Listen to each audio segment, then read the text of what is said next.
Hey y'all, welcome back to Brave All Trades. This battery died again.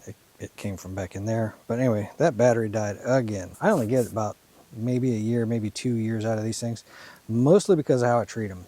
But I think I might have outsmarted the system this time. Let me show you what I'm working with. So here's the battery I pulled out of here.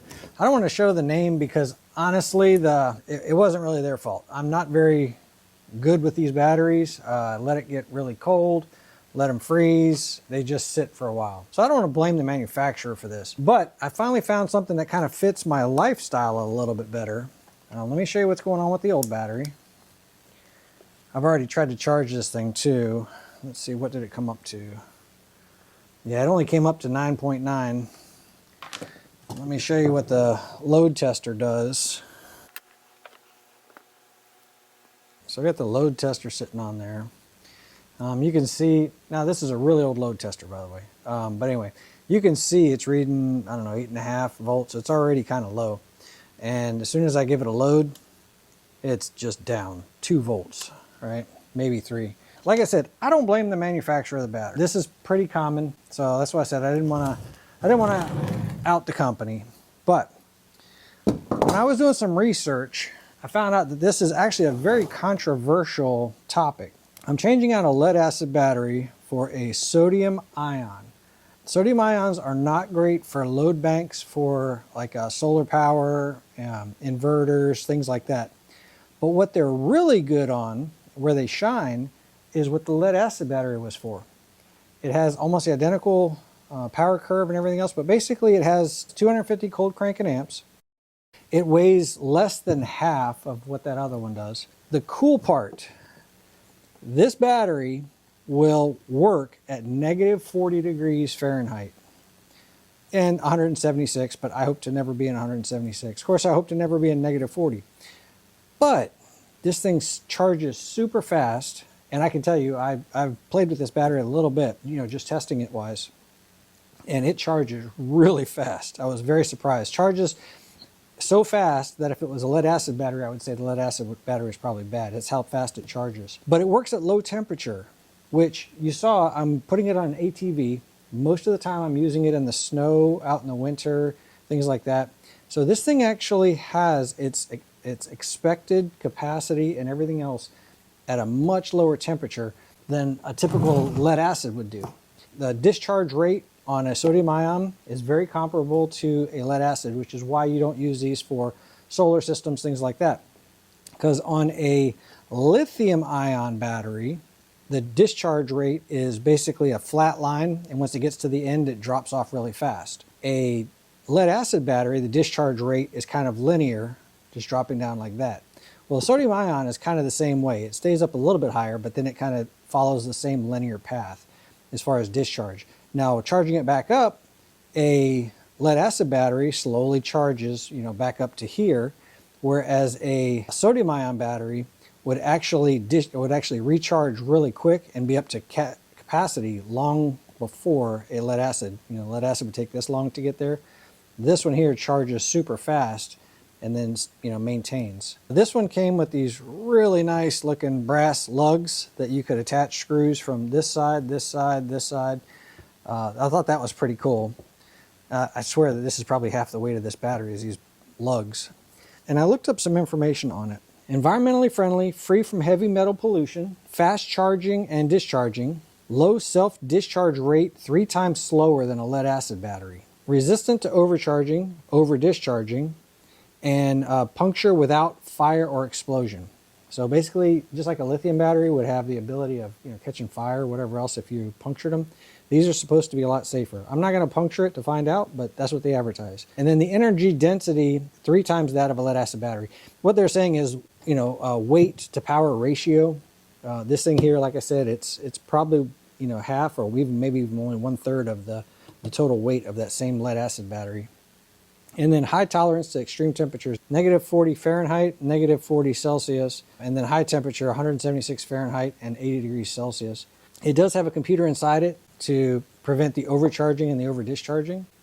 But the part I was really intrigued about was the fact that this thing here can work at extremely cold temperatures, and I can let the battery sit for a really long period of time, and it'll still have its expected capacity because it discharges at, what did it say, 3 times slower than a lead acid does. So it kind of fits my profile. I'm putting it in an ATV. I can see this being useful for a snowmobile. I can see it being useful for, I mean, just a bunch of things.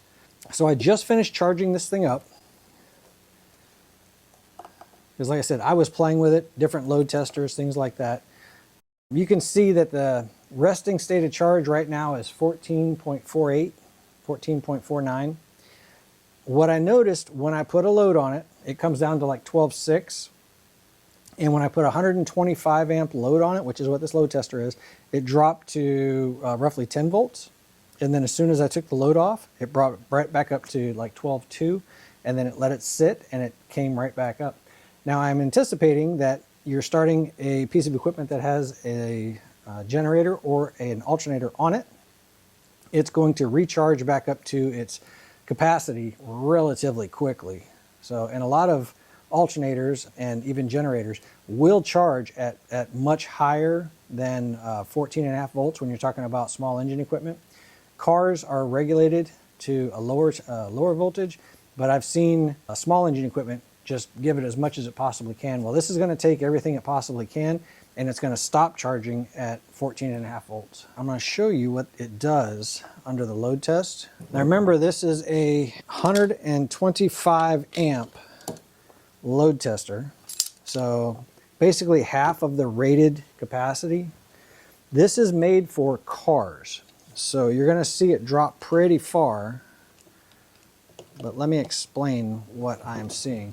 This battery is so light it almost falls over when I put this load tester on it. So right now, if you notice, I'm at 14.5 volts. Well, my gauge is reading right at under 14 volts. So the gauge is slightly off. Again, this is old. This is when I started working on cars a long time ago. And what you do is you hold this button down and you're looking at the 12 volt scale, which is of course across the top. On a charging battery, so a battery that's actually, the alternator's charging, you would be in the green way over here, and undercharging would be that first red line, and overcharging would be the second red line. Back here is where a normal battery, a normal car battery would be 12.6, where that white dash is. Where that white dash is right there. And then if it was a 1000 CCA battery, it would stay in the green at the very top. 700 is about halfway down. 500 is the absolute bottom scale. Keep in mind, and it has to stay in that green during your test. Like when you're holding that button down, that's how you know if a 500 CCA battery is still good. It would still be in the green when you're doing that. Keep in mind, this battery is half of the 500, so it's 250. So I'm anticipating it to jump down here, probably still into the red zone. And remember, my gauge is slightly off. That's why I have this meter set up right here, so you guys can see what it does. But let's put a 10-second load on this thing, and we used to call these egg fryers because the back of it is it's a big load cage back here. The thing gets super hot. Really nice in the wintertime. Let's see, you guys can see both. All right, so let's do 1, 2, 3, 4, 5, 6, 7, 8, 9, 10. So looking at that scale, that's easily 500 cc, or excuse me, 250 ccas. So, because like I said, my gauge is slightly off, and the green part, you would just imagine drawing that line, continue it down like that. And then you saw what my voltage dropped to. I didn't even look. I think it was close to 10 volts if I had to guess. And then as soon as I let off the load, brings it back up to 12.6. Actually pretty impressive for what it does. This thing's old school load tester, but my computer load testers, battery load testers, don't really have a lithium scale on them. So I didn't really have a good way of making, comparing apples and apples. Now, just for giggles, we will put that other computerized load tester on there just to show you what it reads, so that if that's what you have, you can compare them. But this right here is a good battery that tests well. So let's look at see what the other type of load tester tests with, so if you don't have one of these. So go up there and hook up here. Here's an OBD resource. This battery, by the way, if you're comparing, mine's a 2003 Polaris Sportsman 400. The battery that it asks for is a EB14A. This is a YTX14 battery. So it's slightly different. If you're trying to put it inside a Polaris and you haven't modified your battery box like I have, then just make sure that you've got the right exact same battery. Their ratings are the exact same. It's just the form factor. This one's just slightly wider than that one. So let's do a, can you see?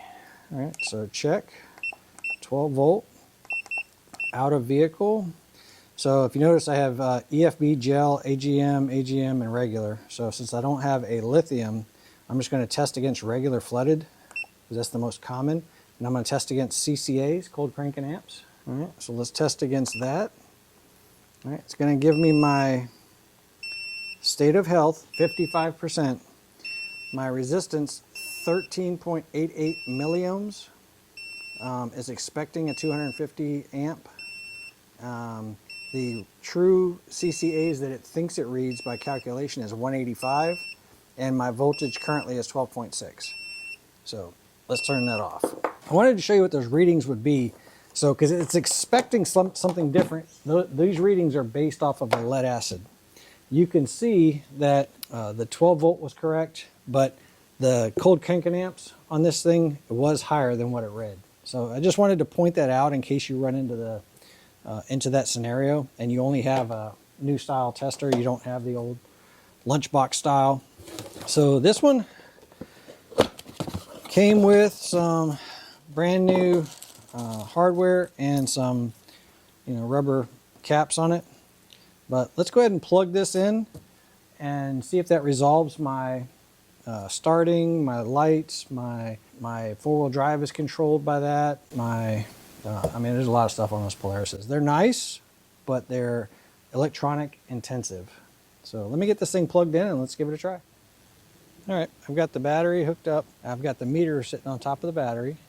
12.7 is what it's reading right now. Let's turn the key to the on position. 12.66. Let's turn on some headlights. 12.5. High beams. 4.7. My four-wheel drive is on. Let's see how it cranks. I'll turn the lights back off. Let's see how it cranks.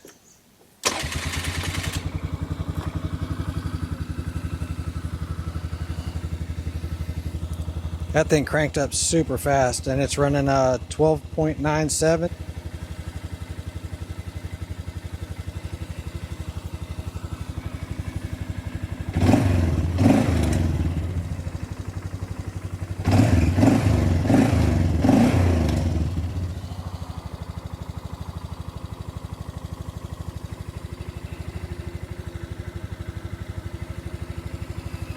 Let's turn on some headlights.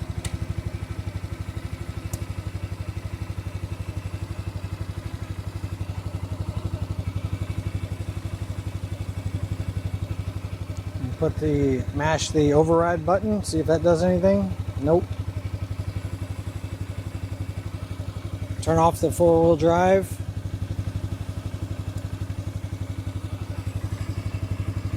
Nothing. And my battery indicator is now not there anymore. Now just the hour meter. So there's my service interval. Yep, I've got no error messages.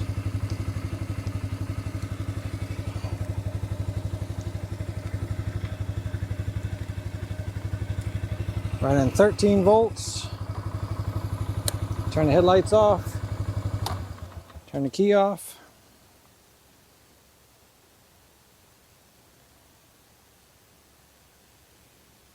Hmm. 13.15 ish. It should settle down to close to 12.6, I would anticipate. But because it has the capability of having a float charge of 14.5, it's probably going to stay closer to this range. So let's start it up again.